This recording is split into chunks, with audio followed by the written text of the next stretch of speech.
এই যে উৎসবের নামে এত্তরি মূর্তি বানাইয়া পহেলা বৈশাখের নামে শয়তানি দিয়া, এই চেতনা দিয়া বাংলাদেশের চারুকলার মধ্যে চেতনা বিক্রি হয়। এই চেতনার ট্যাবলেট বিক্রি কইরা এই ভারতের মূর্তির মতো, সনাতন ধর্মাবলম্বীদের মূর্তির মতো বানাইয়া কয় বাঙালি চেতনা। নাউজুবিল্লাহ, বাঙালি চেতনা। হাজার বছরের মুসলিমদের চেতনা হলো মসজিদ, চেতনা হলো মাদ্রাসা, চেতনা হলো কোরআন, চেতনা হলো ঈমান। আমাদের চেতনা মূর্তির চেতনা না, আমাদের চেতনা মূর্তি ভাঙার চেতনা। মুসলমানদের চেতনায় কোনো মূর্তি বানানোর চেতনা নাই। মুসলমানদের নবী সমস্ত মূর্তিকে ভাঙার জন্য পৃথিবীতে এসেছিলেন। আমাদের চেতনার নামে হিন্দুদের চেতনা ডুপ্লিকেট চেতনা দিয়ে দেয়। দেখবেন পয়লা বৈশাখ আসলে নাউজুবিল্লাহ কিছু আসবে চেতনার নামে মূর্তি বানাবে, ওই 10 আইত্যা 12 আইত্যার পরে যে উতুম পেঁচা বানাবে, আরো কতটি বানায় ডাকডোল পিটাইয়া মিছিল করবে, এটার নাম নাকি বাঙালি চেতনা। নাউজুবিল্লাহ, এরা হিন্দু আনি সংস্কৃতি বাংলাদেশে আবির্ভাব ঘটাইতে চায়।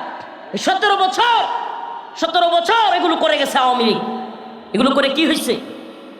17 বছরে আপনার বাবার মূর্তি, আপনার বাবার সব জায়গায় মূর্তি বানাইলেন বল্টু লাগাইয়া। সেনাবাহিনী, পুলিশ, র্যাব, বিজিবি সবার এই বুকের মধ্যে ছোট ছোট বল্টু লাগাইয়া দিয়ে দিলেন। দেখেন নাই আপনারা? দেয় নাই? এই বল্টু লাগাই এখানে দিলেন, কি হইল? 17 বছরে যা করলেন 17 মিনিট যাইতে পারে নাই, কল্লা জড়িয়া মারছে টান, মূর্তি হয়ে গেছে খান। লাভ হয়েছে কোনো? অথচ 1500 বছর আগে একজন লোক পৃথিবীতে আগমন করেছিল। 1500 বছর আগে।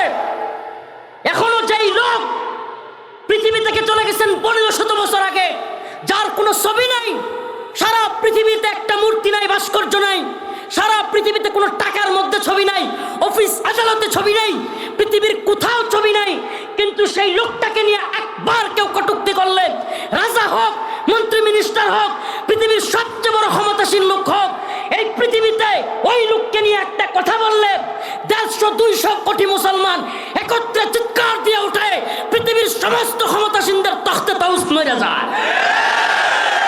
একটা ছবির দরকার হয় নাই। আল্লাহ রাসূল সাল্লাল্লাহু আলাইহি সাল্লামের একটা ছবি আছে? হ্যাঁ বলেন, আছে? ভাস্কর্য আছে, মূর্তি আছে, কিছু লাগে নাই। চেতনার ট্যাবলেটও বিক্রি করা লাগে নাই, মানুষকে বাধ্য করা লাগে নাই। সুবহানাল্লাহ, 1500 বছর চলে গেছে।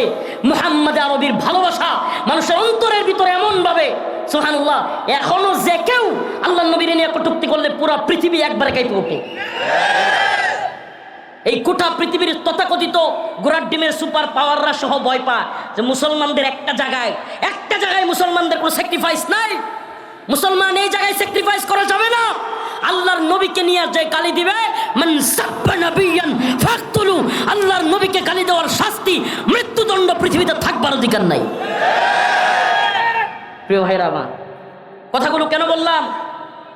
শুরু থেকে আপনাদেরকে বোঝানোর চেষ্টা করলাম ইসলামে ভালোবাসার কথা আছে, মানবতার কথা আছে, দরদের কথা আছে।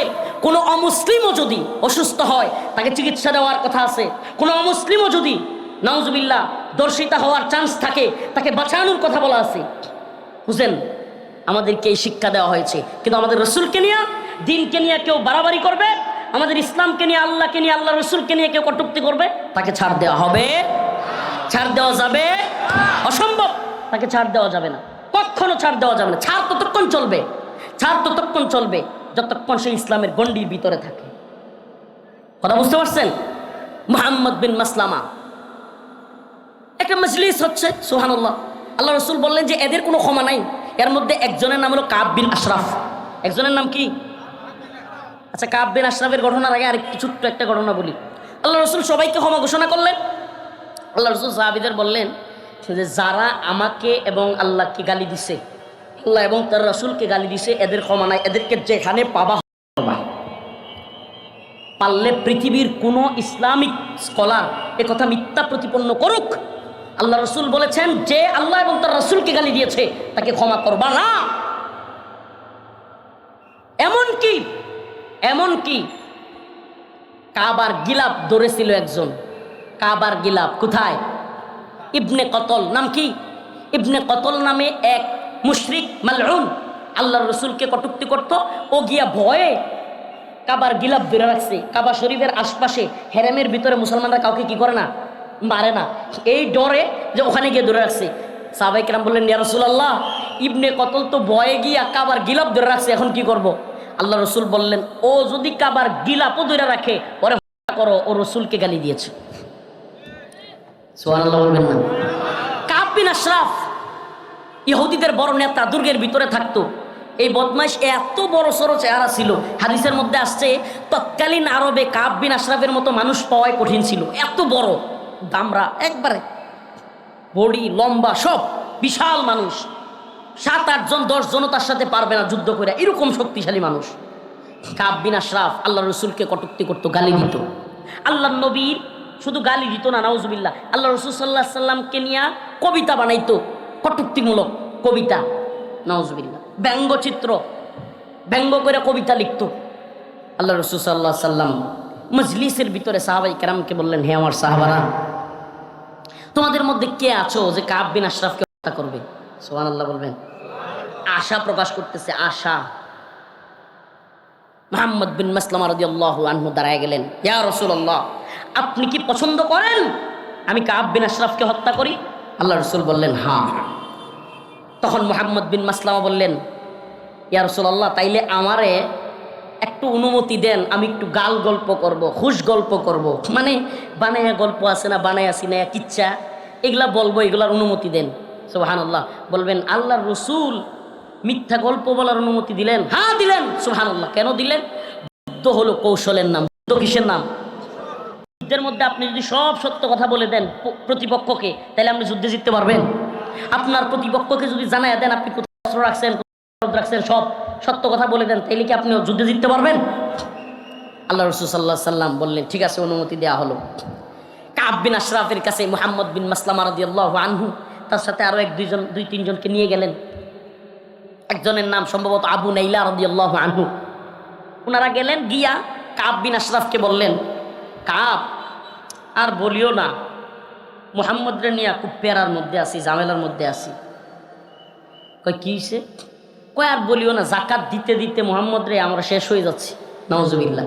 মানে ওই যে আল্লাহ রাসূল বলছিল যে অনুমতি নিয়ে আসছে, বলতেছে যে মুহাম্মদ রে যাকাত দিতে দিতে একটা, মানে আমরা তো গরিব হয়ে যাচ্ছি। কাব খুশি হয়ে গেল। কাব বলতেছে, কি আগেই বলছিলাম না মুহাম্মদের সাথে থাইকো না, এখন দেখছো? তখন কাব বিন আশরাফকে মুহাম্মদ বিন মাসলামা রাদিয়াল্লাহু আনহু বললেন, ঠিক আছে, তাইলে আমাদেরকে কিছু কর্জে হাসানা দেও, হাওলাত কিছু দেও, আমাদের ঘরে খাদ্য নাই, কিছু খাবার জিনিস দাও, খাবার সামগ্রী দাও। ওই সময়ে বন্ধকের রীতি ছিল, আপনি কারো কাছ থেকে হাওলাত নিলে ওই সময় বন্ধক রাখতো, কোনো জিনিস বন্ধক রাখা লাগতো। হাদিসের কথা বলছি, কোনো নিজস্ব কিচ্ছা কাহিনী নয়। কাব বিন আশরাফ বলল, তাইলে তুমি তোমার বউকে বন্ধক দেও। নাউজুবিল্লাহ। খাবার নিতে পারবা কিন্তু তোমার বউরে বন্ধক দেও। কাব বিন আশরাফ তো আগেই বললাম বিশাল বড় দেহের মানুষ ছিল। মুহাম্মদ বিন মাসলামা রাদিয়াল্লাহু আনহু বললেন, এই মিয়া, তুমি যে লম্বা মানুষ, তোমার যে শরীর, তোমার কাছে বউ বন্ধক দেওয়া যাবে না, অন্য কিছু বলো। কয় তোমার বাচ্চাদেরকে বন্ধক দাও। কয় না, সেটাও না। তখন মুহাম্মদ বিন মাসলামা বললেন, তরবারিগুলো, তৎকালীন সময়ে তরবারি খুব মূল্য ছিল, ডাল তলোয়ারের খুব মূল্যায়ন ছিল। মুহাম্মদ বিন মাসলামা বললেন, ঠিক আছে, ডাল তলোয়ারগুলো বন্ধক রাখলাম। কাব বিন আশরাফের কাছে, এই বাঁশিওয়ালা কে? এত বাঁশি বাজায়। কাব বিন আশরাফের কাছে মুহাম্মদ বিন মাসলামা রাদিয়াল্লাহু আনহু তরবারিগুলো, ডালগুলো জমা রাখলেন। কাব বিন আশরাফের কাছ থেকে কিছু জিনিস নেবেন। সুবহানাল্লাহ ওয়া বিহামদিহি। কৌশল করলেন। কাব বিন আশরাফ সেও সরল মনে চিন্তা করলো, আরে মুহাম্মদ রে যেই লোকেরা গালি দেয়, যে লোকেরা মুহাম্মদ রে গালি না, যে লোকেরা মুহাম্মদের বিরুদ্ধে কথা বলতেছে, এরা তো আমার লোক। তখন কাব বিন আশরাফ তার দুর্গ থেকে বাইর হইল। কি করলো? তার দুর্গ থেকে বের হইল। আল্লাহ রসুলের ওই সাহাবী মুহাম্মদ বিন মাসলামা রাদিয়াল্লাহু আনহু, হাদিসের মধ্যে আসছে, কাব বিন আশরাফকে একটু পাম দিলেন। পাম বাংলা ভাষায় সবাই বুঝে, এখন তো পাম খুব চলতেছে বাজারে, মানে পাম দিয়াই দুনিয়া চলতেছে বর্তমানে। ওয়ার্ডের নেতা ইউনিয়নের নেতারে পাম দেয়, ইউনিয়নের নেতা থানার নেতারে পাম দেয়, থানার নেতা জেলার নেতারে পাম দেয়, জেলার নেতা বিভাগের নেতারে পাম দেয়, বিভাগীয় নেতা, জাতীয় নেতাদেরকে পাম দেয়। এভাবে পাম দিয়া তেল দিয়া তেলেসমাতি চলতেছে। যদিও দেশে তেল নাই, কিন্তু পামের তেল আছে। তো মুহাম্মদ বিন মাসলামা রাদিয়াল্লাহু আনহু উনি কাব বিন আশরাফরে বললেন, কাব, তুমি তোমার চুলের মধ্যে কি সুগন্ধি ব্যবহার করো? তুমি যে চুলের মধ্যে এত সুঘ্রাণ আসতেছে, এত সুঘ্রাণ তোমার চুল থেকে আসতেছে, কি সুগন্ধি ব্যবহার করো? লম্বা মানুষ, চুলের সুগন্ধি, মানে তার চুল থেকে ঘ্রাণ আসতেছে, শুই না একবার খুশিতে গদগদ হয়ে গেল গা, খুব খুশি হয়েছে। লম্বা মানুষ এমনিও পাম দিলে খুব খুশি হয়, লম্বা মানুষ একটু ব্যাকল টাইপের হয়। তো খুব খুশি হয়ে বলতেছে যে, মানে একটা নাম বলতেছে সে। তখন মুহাম্মদ বিন মাসলামা রাদিয়াল্লাহু আনহু বললেন, তোমার মাথা থেকে একটু সুগন্ধি নিব, তুমি তোমার মাথাটা একটু আগায় দিবা, তোমার মাথার এত সুন্দর ঘ্রাণ, একটু আগায় দাও। মানে আসলে কথা হইল কি জানেন, মনে করেন 6 ফুট লম্বা এই মুড়া তাজা মানুষটা যদি ধরাশায়ী করতে হয়, ওরে কিন্তু করে ধরাশায়ী করা যাবে। ওরে ওইভাবে ধরাশায়ী করতে গেলে পরিস্থিতি ভিন্ন হইতে পারে, এমনকি ও আঘাত কইরা ওনাকেও মারা ফেলতে পারে। এই জন্য উনি কৌশল করলেন। এক পর্যায়ে কাব বিন আশরাফ বুঝতে পারলো না, সে খুশিতে সে কল্লাটা মুহাম্মদ বিন মাসলামা রাদিয়াল্লাহু আনহুর দিকে আগায় দিল, যে নাও সুগন্ধি নাও, মানে মাথা থেকে সে ঘ্রাণ নিবে। যেমনে আগায় দিছে, মুহাম্মদ বিন মাসলামা রাদিয়াল্লাহু আনহু এমনি পেঁচ দিয়া ধরছে। দইরাই অন্যদেরকে বললেন, দাও বেটা খুব, সুবহানাল্লাহ। একেবারে জায়গায় কল্লা ফেলে দিছেন। দৌড়ায়া, দুর্গের কাছেই যেহেতু মারছে, দৌড়ায়া গেছে আল্লাহ রসুলের কাছে। আল্লাহ রসুল সাল্লাহ সাল্লামকে গিয়া পূর্ণ ঘটনা বলছে। আল্লাহ রসুল সাল্লাহ সাল্লাম ঘটনা শুনে এমনভাবে হেসে দিলেন যে হাদিসে আসছে আল্লাহ রসুল সাল্লাহ সাল্লামের হাসলে দাঁত দেখা যেত না, কিন্তু ওই দিন ওনার হাসিতে দাঁত দেখা গিয়েছিল। কাব বিন আশরাফ জায়গায় শেষ, জায়গায় শেষ। আল্লাহ রসুল সাল্লাহ সাল্লামকে নিয়ে কটূক্তি করেছে, জায়গায় হত্যা করা হয়েছে। আল্লাহ রসুল সাল্লাহ সাল্লাম খুশি হয়েছে, সুবহানাল্লাহ। কিছু কিছু বিষয়ে এর মানে এই ঘটনাগুলো, এগুলো আমার কোনো ব্যক্তিগত বানোয়াট কোনো কিচ্ছা কাহিনী না, কোনো শায়েকের পীরের কিচ্ছা না। এগুলা আল্লাহ এবং তার রসুলের কোরআন সুন্নাহর কথা। কেন আমি তুলে ধরলাম এই জন্য যে ইসলামে অন্যান্য বিষয় নিয়ে স্যাক্রিফাইস থাকলেও কিছু কিছু বিষয় আছে যেগুলোতে কোনো স্যাক্রিফাইস নাই। আরো কিছু বিষয় আছে আল্লাহ এবং তার রাসূল চরম রাগান্বিত হইতেন। কওমে লূতের ঘটনা। কওমে লূত নারীদেরকে বাদ দিয়া পুরুষদের দিকে আকর্ষণ, নাউজুবিল্লাহ। পুরুষে পুরুষে এই ধরনের জঘন্য কাজ, ইসলামে এগুলোর কোনো ক্ষমা নাই। বলবেন হুজুর এই কথা কেন বলছেন? ونشهد أن لا إله إلا الله وحده لا شريك له أما بعد فقد قال الله تبارك وتعالى في كلامه المجيد وفرقانه الحميد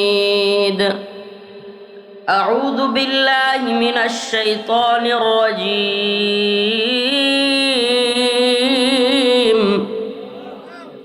بسم الله الرحمن الرحيم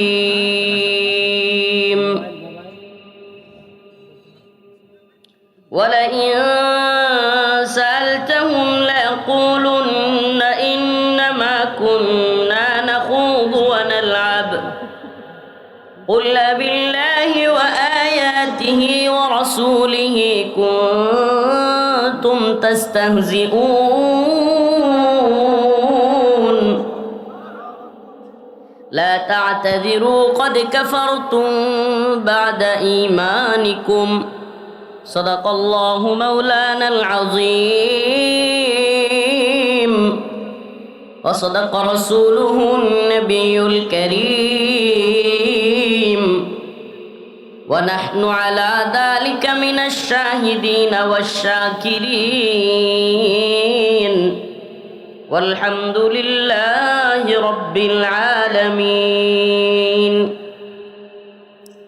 সকলে একটু দরুদ শরীফ পড়ি। আল্লাহুম্মা সাল্লি আলা মুহাম্মাদিন ওয়া আলা আলি মুহাম্মাদ কামা সাল্লাইতা আলা ইব্রাহিম وعلى آل إبراهيم إنك حميد مجيد اللهم بارك على محمد وعلى آل محمد كما باركت على إبراهيم وعلى آل إبراهيم إنك حميد مجيد এসআরজি হাফিজিয়া মাদ্রাসার উন্নয়ন কল্পে খতমে কোরআন ছাত্রদের দোয়া ও পাগড়ি প্রদান উপলক্ষে আজকের এই ঐতিহাসিক তাফসীরুল কোরআন মাহফিলের সম্মানিত সভাপতি, সম্মানিত অতিথিবৃন্দ, সম্মানিত উলামায়ে কেরাম,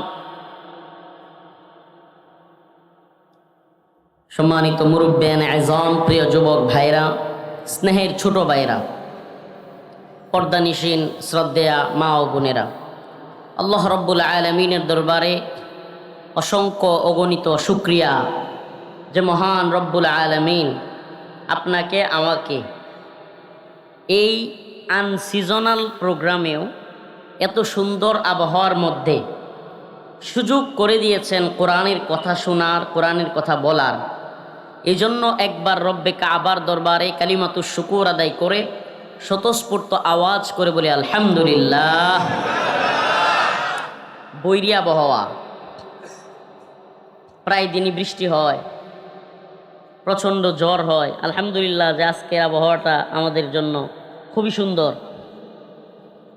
শুকরিয়ার বিষয় না?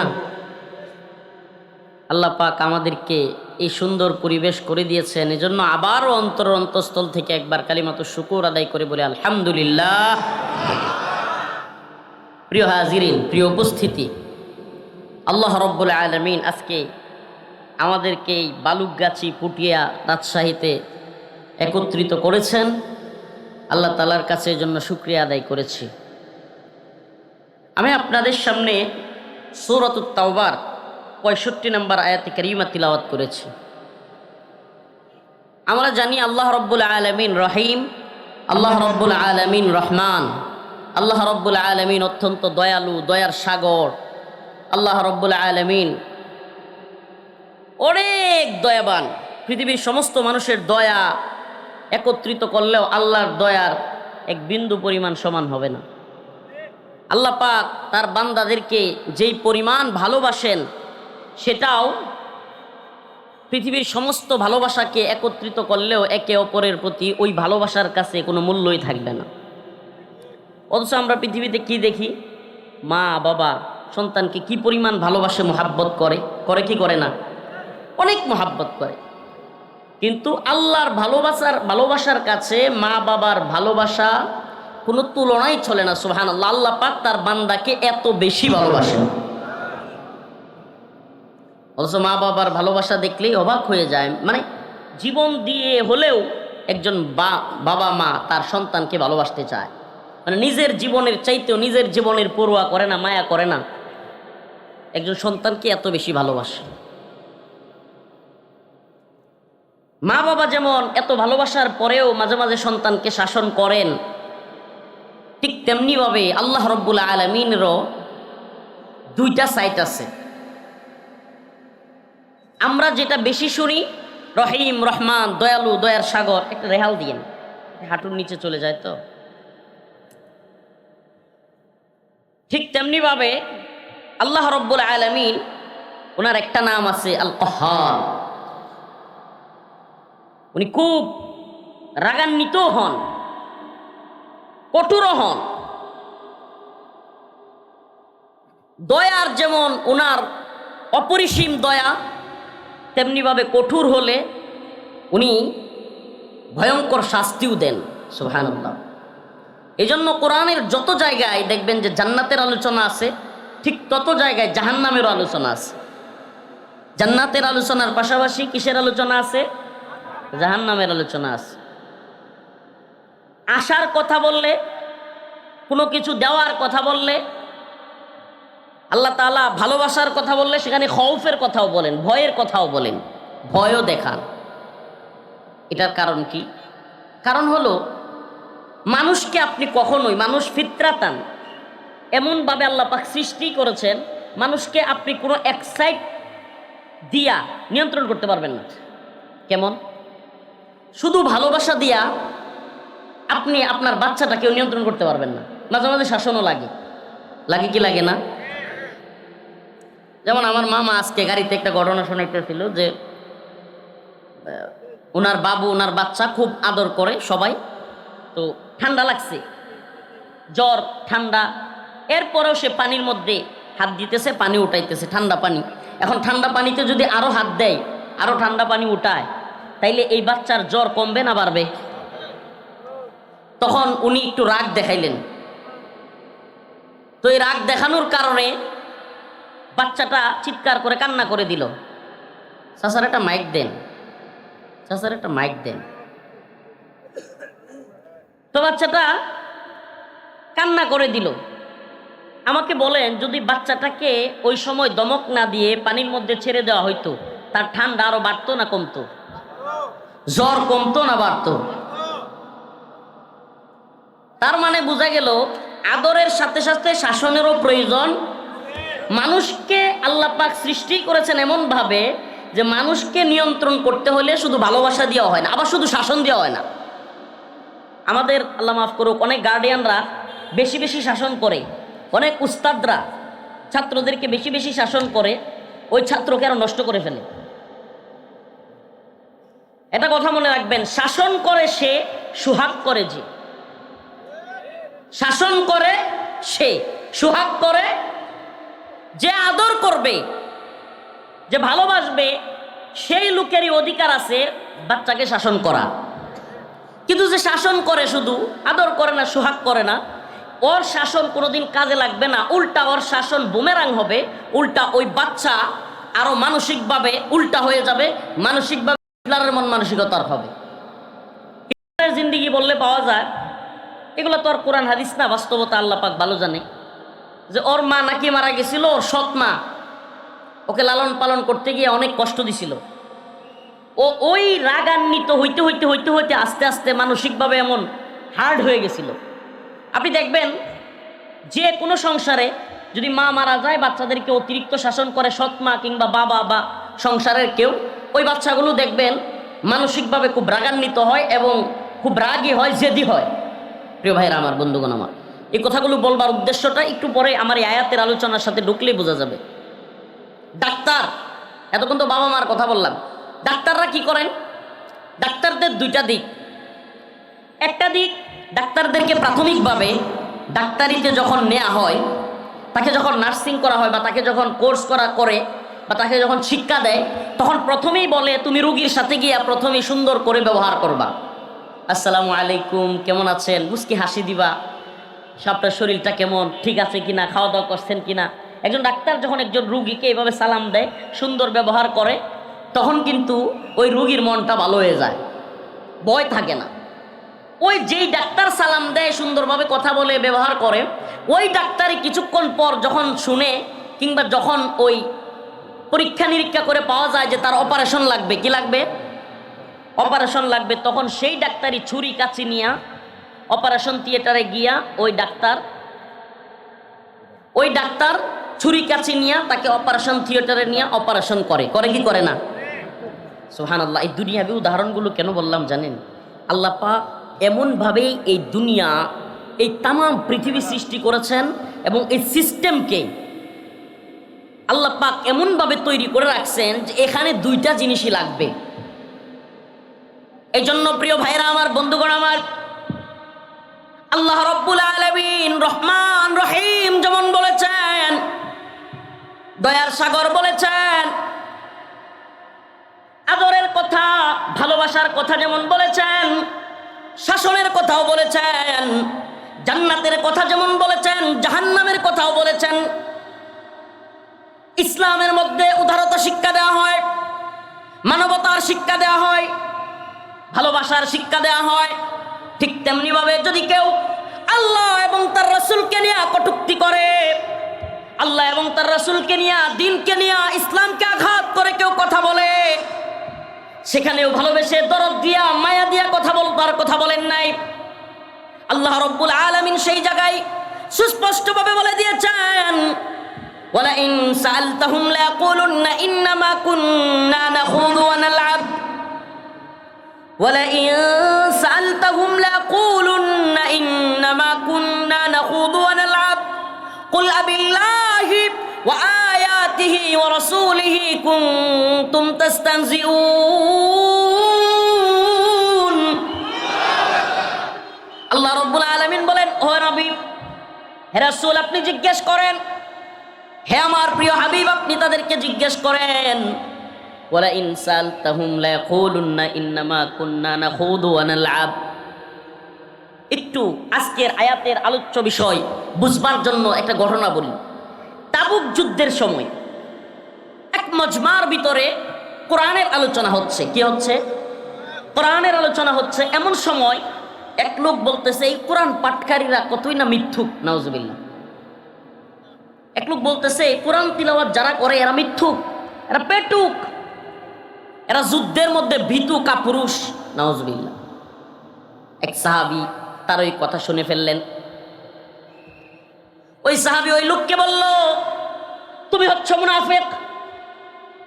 যারা কোরআন তিলাওয়াত করে তাদেরকে পেটুক বলেছো, যারা কোরআন তিলাওয়াত করে তাদেরকে মিথ্যুক বলেছো, যারা কোরআন তিলাওয়াত করে তাদেরকে ভীতু বলেছো, কাপুরুষ বলেছো, তুমি হলা মুনাফিক। আমি আল্লাহর রসুলের কাছে তোমার নামে বিচার দিব, তোমার কথা বলে দিব।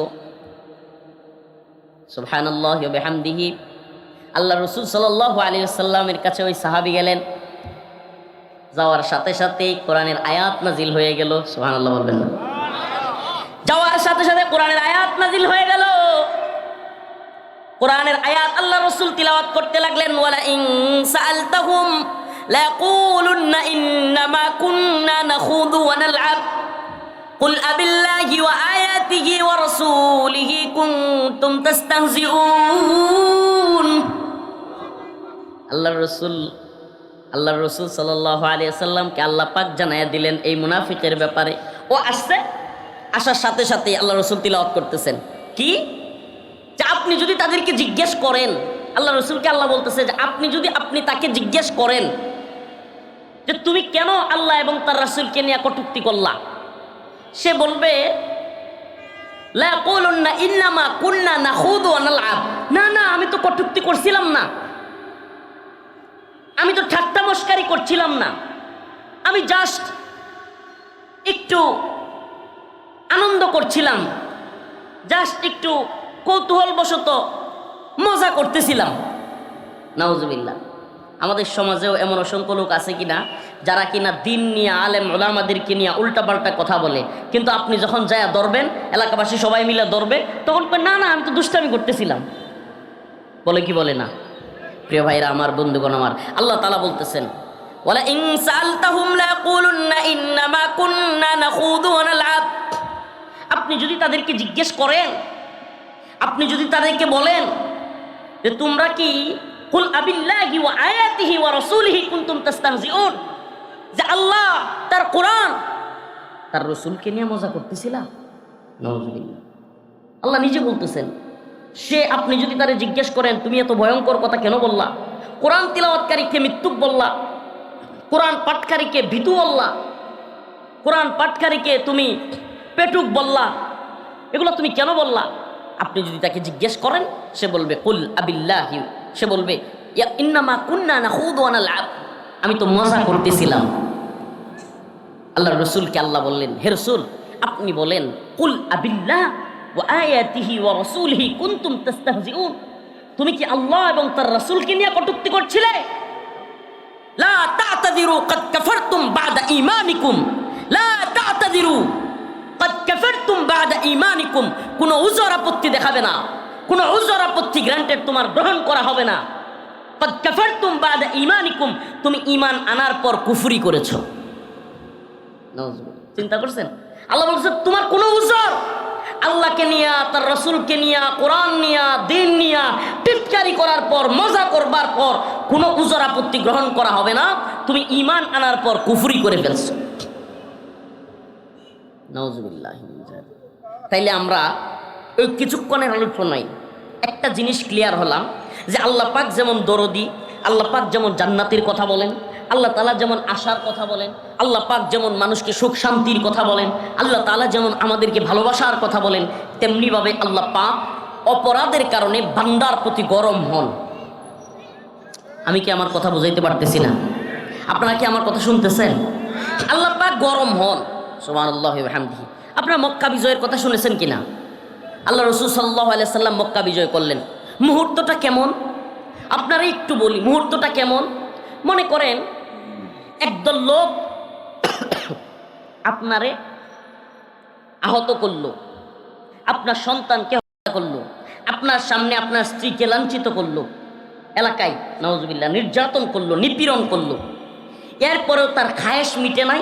শেষ পর্যন্ত আপনার এলাকা থেকে আপনার পরিবার, আপনি সহ সবাইকে তাড়িয়ে দিল। আপনি আপনার রাষ্ট্রে থাকতে পারবেন না, অন্য এক দেশে চলে গেলেন। একবার কল্পনা করেন, অন্য ওই দেশে যাওয়ার পর আপনি সংগঠিত করলেন লোকজনকে, আপনি সংগঠিত হলেন, তারপর আবার আপনি পূর্বের দেশ বিজয়ী করলেন, ফিরে আসলেন। আমারে বলেন, ওই যেই লোক আপনার বাড়িঘর থেকে তাড়াইছে, যেই লোক আপনাকে আঘাত করছে, যেই লোক আপনার স্ত্রীকে নির্যাতন করছে, আপনি তাকে ক্ষমা করতে পারবেন? সুবহানাল্লাহি ওয়া বিহামদিহি, সুবহানাল্লাহি ওয়া বিহামদিহি। ইন্না ফাতাহনা লাকা ফাতহাম মুবিনা। আল্লাহ রাব্বুল আলামিন আল্লাহর রাসূলকে সুস্পষ্ট বিজয় দান করেছিল। মক্কা নগরী থেকে যেই সাহাবায়ে কেরাম সহ আল্লাহর রাসূলকে বিতাড়িত করা হয়েছিল, সাহাবায়ে কেরামকে করা হয়েছিল, তাদের সন্তানদেরকে করা হয়েছিল, তাদের স্ত্রীদেরকে লাঞ্ছিত করা হয়েছিল।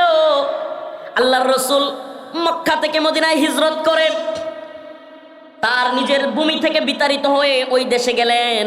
ওই দেশে গিয়া সংগঠিত হলেন, ঈমানের দাবিতে সাহাবায়ে কেরামকে সংগঠিত করলেন। আবার যখন সংগঠিত হইয়া একত্রিত হইয়া মক্কা বিজয় করলেন, আল্লাহ রাব্বুল আলামিন কেমন রাসূল পাঠাইলেন! সুবহানাল্লাহ। আল্লাহর রাসূল সমস্ত কাফেরদেরকে ক্ষমা ঘোষণা করে দিলেন। মনে করেন আপনি একটা দলের নেতা, আপনি কি? আপনি একটা দলের নেতা।